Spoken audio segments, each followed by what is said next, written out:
Kemarin itu kita juga mengomentari ketika ditargetkan 5,4%. Itu terlalu optimistis, terlalu tinggi, belum tentu tercapai. Dan selama ini kan apa yang menjadi ditargetkan pemerintah itu tidak pernah tercapai. Boro-boro yang di angka 7%, yang di angka 5%-an saja tidak tercapai. Saya kira yang sekarang pun kalau bisa mencapai 5,15% aja luar biasa. Hari ini Jumat 5 Agustus 2022, Badan Pusat Statistik merilis data produk domestik bruto kuartal 2 2022 yang melesat lebih tinggi dari kuartal sebelumnya. Sehingga dapat dikatakan perekonomian Indonesia sejauh ini masih kuat serta semakin jauh dari resesi yang banyak menghantui negara-negara barat termasuk Amerika Serikat. Data-data yang muncul di pertumbuhan ekonomi nasional kita, khususnya di kuartal kedua, Mbak, ini di luar dugaan. Kita tumbuh 5,4%, di mana kontribusinya yang paling tertinggi itu adalah sektor konsumsi dan investasi ekspor impor. Kalau kita melihat rilis yang baru keluar, ya pertumbuhan ekonomi Indonesia di kuartal kedua 5,4%, ya saya kira bukan hanya impresif, saya pikir super impresif ya. Ada 65,4 juta usaha kecil, usaha menengah, usaha mikro kita. Dan itu memberikan kontribusi kepada PDB kita, pada pertumbuhan kita, pertumbuhan ekonomi kita 61%. Kita sama-sama tahu negara-negara maju ada kecenderungan di kuartal kedua pertumbuhannya semakin melambat ya. Tapi Indonesia bukannya semakin melambat, malahan lebih tinggi dibandingkan kuartal 1 2022 ya. Dan saya meyakini nanti di tahun 2030, kalau sekarang PDB, GDP ekonomi kita berada di nomor 15, tahun 2030 insya Allah kita sudah berada di urutan yang ke-7 dunia. Dan hitung-hitungan semuanya, Bappenas ngitung, McKinsey ngitung semuanya, di 2045 kita berada pada posisi nomor 4 dunia.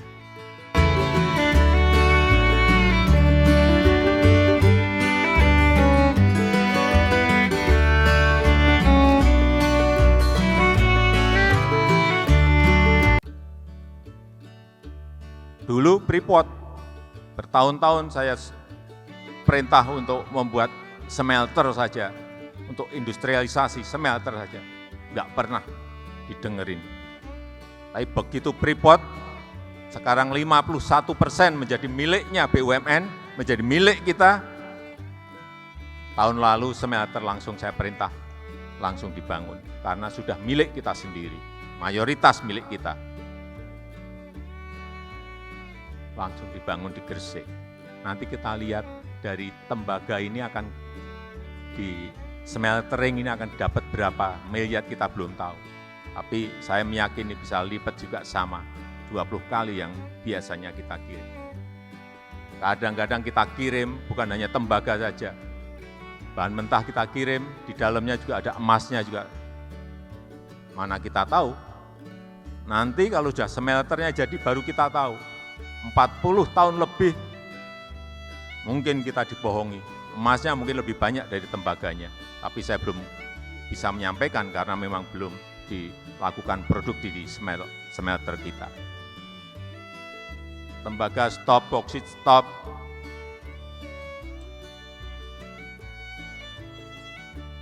Inilah nanti yang akan berkontribusi kepada pertumbuhan ekonomi kita dan berkontribusi membuka lapangan kerja yang sebanyak-banyaknya. Kemudian yang ketiga, yang penting untuk yang kecil-kecil, digitalisasi. Kalau kita mau bersaing yang kecil-kecil, usaha mikro, usaha menengah, mereka harus berani masuk ke yang namanya platform digital. Ada 65,4 juta usaha kecil, usaha menengah, usaha mikro kita. Dan itu memberikan kontribusi kepada PDB kita, pada pertumbuhan kita, pertumbuhan ekonomi kita 61%. Jangan lupakan mereka yang kecil-kecil ini. Sebab itu kita terus mendorong mereka untuk masuk kepada ekosistem digital. Ini nanti yang akan menjadi fondasi kuat ekonomi Indonesia. Usaha mikro, usaha kecil, usaha menengah. Bukan yang gede-gede. Dan saya meyakini nanti di tahun 2030, kalau sekarang PDB, GDP ekonomi kita berada di nomor 15, tahun 2030, insya Allah kita sudah berada di urutan yang ke-7 dunia.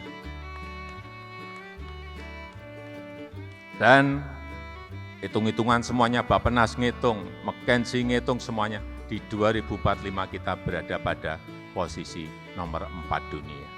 Ekonomi kita, kalau kita konsisten dan berani terus melakukan yang berkaitan dengan hilirisasi tadi, akhirnya apa? Kalau pertumbuhan ekonomi kita baik, GDP kita baik, nanti di 2030 perkiraan kita sudah 3 kali yang sekarang. Dari yang sekarang 1,2, 1,3 triliun US dollar menjadi di atas 3. Akhirnya apa? APBN kita menjadi menggembung lebih besar. Akhirnya lagi apa?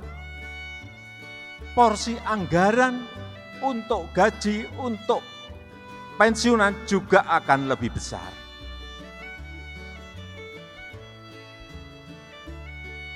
Tapi nunggu tahun 2030.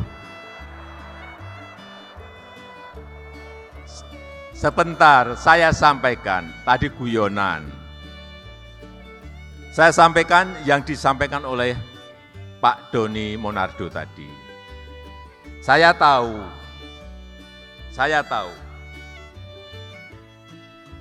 bahwa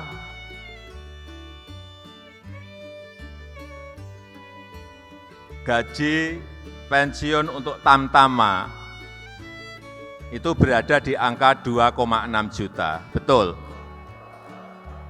Untuk yang Bintara berada di angka 3,5 juta, benar.